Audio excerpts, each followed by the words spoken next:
നമസ്കാരം, കൊട്ടാരക്കര മീഡിയയിലേക്ക് സ്വാഗതം. കോട്ടയത്ത് അയർക്കുന്നത്ത് അഭിഭാഷകയും മക്കളും ജീവനൊടുക്കിയ സംഭവത്തിൽ ദുരൂഹത ആരോപിച്ച് ജിസ്മോളുടെ കുടുംബം.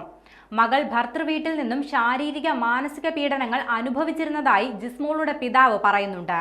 ഭർത്താവ് മർദ്ദിച്ചിരുന്ന വിവരം ജിസ്മോൾ തന്നോട് പറഞ്ഞിട്ടുണ്ട്. ഭർത്താവിന്റെ അമ്മയും സഹോദരിയും ജിസ്മോളെ മാനസികമായി ഉപദ്രവിച്ചിരുന്നതായും ജിസ്മോളും മക്കളും മരിക്കുന്നതിന് തലേ ദിവസം വീട്ടിൽ പ്രശ്നങ്ങൾ ഉണ്ടായിരുന്നതായി സംശയമുണ്ടെന്നും പിതാവ് ആരോപിച്ചു. സംഭവത്തിൽ നിയമ നടപടിയുമായി മുന്നോട്ടു പോകുമെന്നും ജിസ്മോളുടെ കുടുംബം പറഞ്ഞിട്ടുണ്ട്.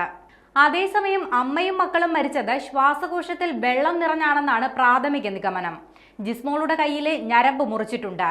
പുറത്തും മുറിവുകളുണ്ട്. 2 മക്കളുടെയും ഉള്ളിൽ അണുനാശിനിയുടെ അംശവും കണ്ടെത്തിയിട്ടുണ്ടെന്നും പോസ്റ്റ്മോർട്ടം റിപ്പോർട്ടിൽ പറയുന്നുണ്ട്. ഏപ്രിൽ 15-ാം തീയതിയാണ് പാലാ സ്വദേശിനി ജിസ്മോൾ തോമസ് മക്കളായ നോഹ, നോറ എന്നിവരെയും കൊണ്ട് പുഴയിൽ ചാടി ആത്മഹത്യ ചെയ്തത്. പേരൂർ കണ്ണമ്പുരക്കടവിൽ ഒഴുകിയെത്തുന്ന നിലയിൽ കുട്ടികളെയാണ് ആദ്യം കണ്ടെത്തിയത്.